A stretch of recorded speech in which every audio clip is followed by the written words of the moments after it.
જય શ્રી રામ, જય માતાજી। આજના મારા મેનુ બ્લોગમાં તમારું હાર્દિક સ્વાગત છે। હું રજૂ થઈ ગયા નવી કંપનીએ ચાલતા કંપનીએ પોગીને જોયું તો ન જોવાનું જોવાઈ ગયું તા તો થઈ ગયા તા પાછા પાઇપ ચોરી। સીડી લઈને ચાપડા બપડા કાપીને બધા લઈ ગયા પાઇપ ચોરી। જેટલી પાઇપો હાજી હતી એટલામાં છોડી નાખ્યો ગેસ। બધા આઉટડોરનો ગેસ ખોલી નાખ્યો કરી નાખ્યા। પછી તો બધા આઉટડોર ચાલુ બધું કામ પતાવીને પોગી ગયા। પછી તો પીયુસી પાઇપ ગોતવા પીયુસી પાઇપ બધું લઈ ગયા હતા। પછી આગે જઈને ખેતરમાં જોયું તા તો હતો પીયુસી પાઇપ ને બધું પડ્યું હતું। જાણે શાક બકાલા ઘોણે સુધાર નાખ્યું હતું બધું કાઢીને કોપર લઈ ગયા।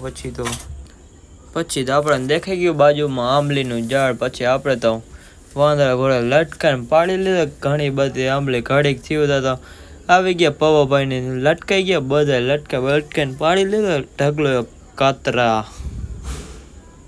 કાતરા પાડીને કાતરા ને જામફળ। પછી આપણે તો બેઠા ખાતા હતા। કાતરા ને જામફળ ખાઈને થઈ ગયા। પછી તો ઓફિસે ચાલતા ઓફિસે પોગીને બેસી ગયા પવાભાઈ ની જમવા। આપણાને તો જામફળ ને કાતરા ખાઈને ભૂખ નથી લાગી એટલે આપણે તો પછી કઈ જમ્યા નહીં।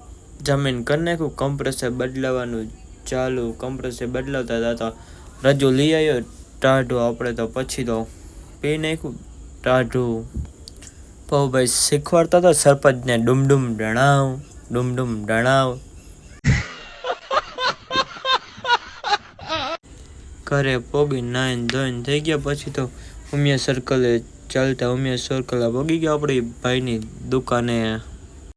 ઉમિયા સર્કલે થઈ ગયું ભયંકર એક્સિડન્ટ। આજનો મિની બ્લોગ પૂરો। જય શ્રી રામ, જય માતાજી।